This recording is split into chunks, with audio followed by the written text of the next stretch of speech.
السلام عليكم. ريال مدريد markuu soo qaatay xilli ciyaareedkii kala hore sanadkii ahaa kuna soo guuleystay championkii 13aad ayaa laacibiintii halkaa kumay joojin wax soo saarkii iyo xidignimadoodiiba ay ka muuqdaan koobka adduunka ee Ruush hadda ka socda, taasoo ay ku cadeynayaan inuu malaki yahay meel kasta iyo goob kasta uu joogaba. Cristiano Ronaldo oo xidiga koobaad ah ayaa ka muuqday ciyaartii Spain, taasoo markuu 3 gool ka xareeyay gooladaha adduunka Dekhia oo u ciyaaray Manchester United,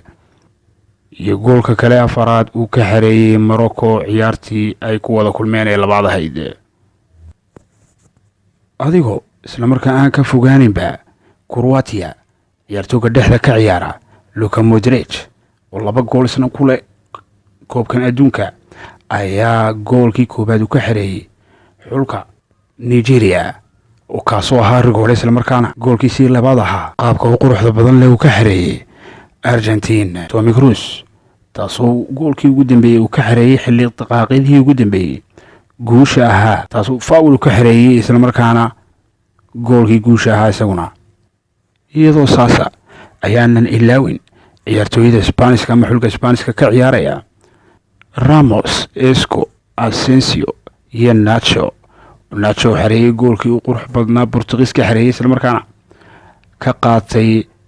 xidignimada malakiga ee jooga koobka adduunka.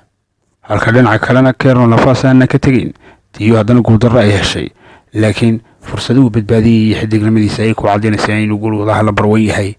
adduunka. haddana ma ilaawino xulka Brazil Marcelo iyo Casemiro oo xulkooda si uu shaqeynayaan ay u difaacayaan magaca xulkooda uu ka muuqdo halkaasi.